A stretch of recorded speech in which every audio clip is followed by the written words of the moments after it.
Guys, if you're not feeling wonderful right now, and as winter comes around and gets a little colder, people start having more sickness and illness.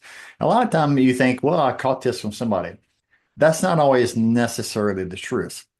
When people have a sickness or illness, you got a cold, a runny nose, you got drainage, this is usually an illness that's coming from within you. Your body has become stressed out again, maybe not sleeping well, maybe drinking too much caffeine. Some kind of family gathering has stressed you out. You know, this is the time of year to have family gatherings a lot. And so when this happens, your immune system begins to do what? It goes down. Your adrenal systems get more stress, and immune system does this. They don't do this. They don't go together. So as one goes up, the other goes down, right? So with that, your lymph glands may begin to swell.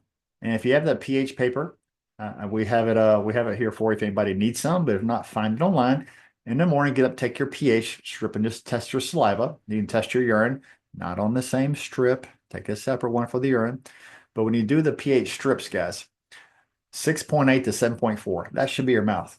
And that way, if you have a good alkalinity here, that means you have a good acidity in the gut. But a lot of people will find, and I know this for myself to be a fact, as soon as I don't feel good, I can check my pH and I become acidic again. It may be like a 6, 6.2, 6.4, just below that 6.8. 6.4, 6.5 is okay, but getting up to the 6.8 is good. And as soon as you become acidic, what happens? Well, if you're becoming acidic here, what's happening to the gut? You're losing that strong pH, that pH that breaks up the proteins, all these protein peptides as they hit the belly, right? But what is also happening?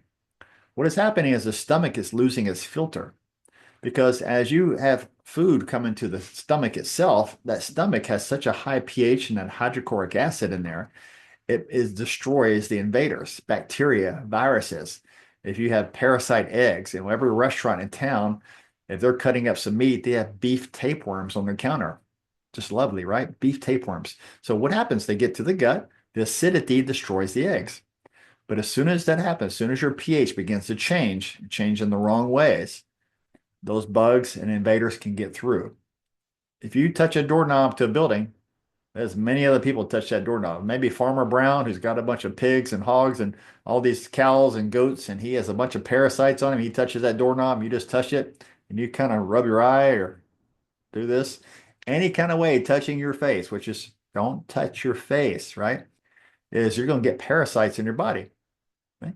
So you have dogs, you have cats, you have any kind of animals in your house, you're going to get parasites. Where does the dog lick? Yes, he licks the spots that you don't want him to lick you in, right? He goes to lick your face. You know what he's been licking.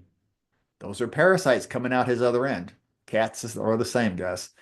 So ugly, gross parasites get in your body all kind of ways. If you're having a blood sugar issue, you probably have parasites in your pancreas. If you have a liver issue, which everybody does, you probably have liver flukes. If you have MS, Dr. Lee Merritt has mentioned this over and over again. They look at autopsies. They look at bodies they have cut open and see the brain has parasites. So MS, now I get censored on this online, but I will tell you again, they censor me, so what? Is brain parasites. I had an MS patient one time. She started doing her parasite cleanse. She sneezed, and guess what came out of her nose? A parasite. A purple little translucent looking worm slid out of her nose. As she began to, and that course grossed her out greatly. I was like, wow, I've never seen that before. As these worms began to pour out her body, she had all kind of worms come out of her body, right? When she started cleansing. Come to find out, both her parents were doctors.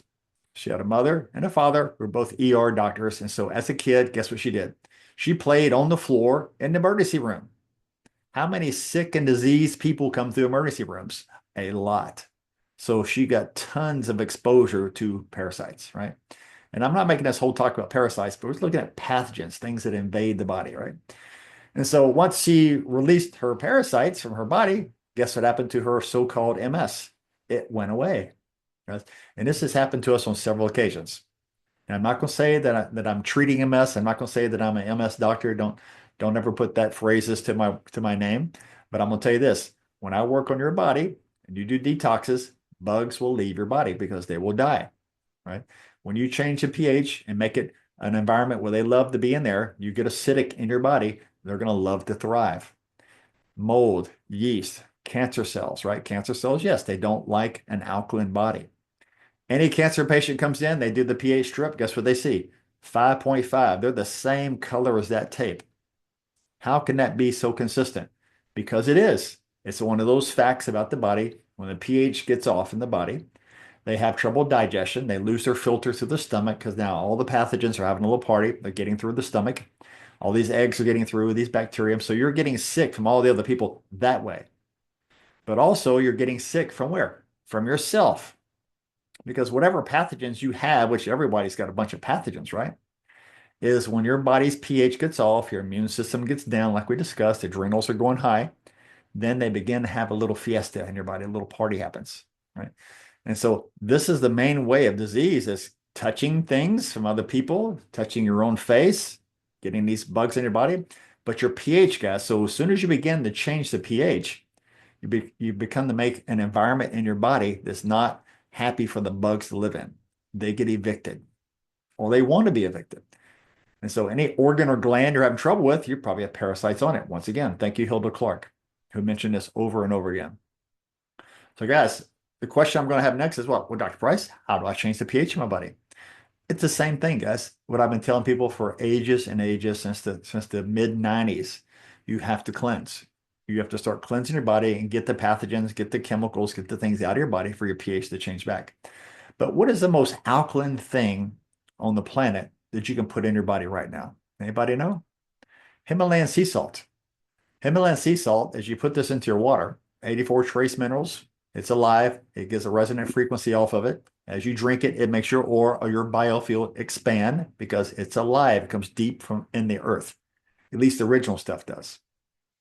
So when you put this Himalayan salt in your body, you begin to change your pH. What else changes pH? Food alternatives. What's the most acidic foods? Is the sweets, the ice creams, the sugars, the refined sugars especially. These things make the body acidic. So immediately you'll see the change of the pH. But if you check like I did, when I had my dog, I would take the little pH stick it in my dog's tongue. He would have like an 8. It'd be like purple. He'd be super alkaline in his mouth. Well, he's carnivorous. He's a canine, right? They eat mainly other animals. They eat the organs of other animals, right? And so if he's highly alkaline in his mouth, what's his stomach? His stomach has a very low pH because those kind of predators do what? They bite and swallow. Not like us, we got to chew up our foods. They bite and swallow. So as food goes into their gut, they need a strong acidity to break down those proteins. So think of yourself like a little dinosaur. As you eat things, you may not be chewing enough. So you need acidity in your gut to break down those proteins, especially. And to help your body break down those proteins, do proteins and vegetables together. If you're having a meat patty, a salmon patty, some kind of protein patty, have a salad with olive oil, Himalayan sea salt, lemon juice, apple cider vinegar. Yummy, right? Maybe add some avocados.